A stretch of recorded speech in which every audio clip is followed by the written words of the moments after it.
I looked out into the world as I was leaving the Army and I said, where are those pockets of people where every day that they get out of bed, they make the world a better place?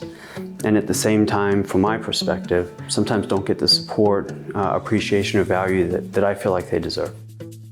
So when we moved back here to Pinehurst, we were very fortunate that there was already kind of a framework for what that could look like within the Center for Provider Wellbeing through the Foundation. In May of 2023, Mickey Foster said this is bigger than just for providers, and he opened it up to the whole community. We rebranded as the Center for Wellbeing, where we're making this available, this type of service, this type of support, available to the entire community of First Health. Part of this is us going out and just identifying with the larger community about what their needs are. So we've been doing a lot of sensing sessions, just going out and talking with people, shaking hands, meeting them, and asking them, where are your pain points? What could we do to serve the community to make this effective for you? And we've really landed on 3 lines of effort. So one of them is individual support, where people can call and reach out to us if they have emergent needs. So if you have a loss in the family or things going on at home that are difficult, or if there's kind of strife going on at work and you just need somewhere to call in and check in, we can be that resource for that. Second line of effort is doing more team development. So how can we support leaders in being able to manage as effectively as possible, and how can we support team members to feel more engaged and more supported at work?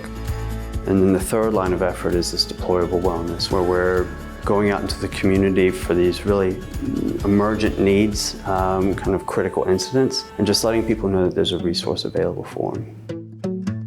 A very real incident that occurred was a young lady who had been stabbed at school, a very critical incident, and some people knew her. Some people had personal connections to her, so I cleared my schedule and I spent the rest of the day in the ER and in the operating room, which are the 2 main areas where that had occurred, and just went in and talked with anyone who wanted to.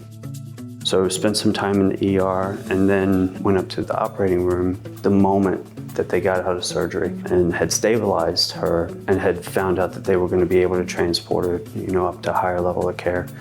From my perspective, I think what they did that day was a miracle. But in the moment, it's really hard for them to see that, because they're just so emotionally invested. And so just being available, and again, not coming in trying to say, this is what you need to feel, or this is how you should feel. And there's no right way to feel in those instances, and I want to normalize that for people, and I want them to know that there's a resource that they can reach out if they need to.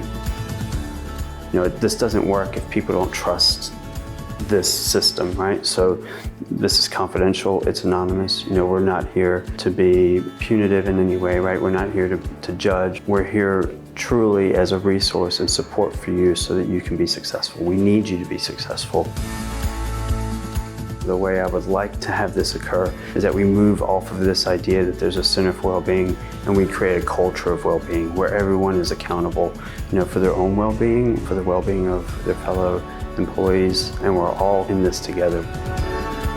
This is 100% funded by the foundation, which is this community saying that we are making a commitment to take care of the people who take care of us. So I feel proud to even be a part of that, and just be a part of a larger community of people who are really rallying behind the heroes that we had that work at First Health.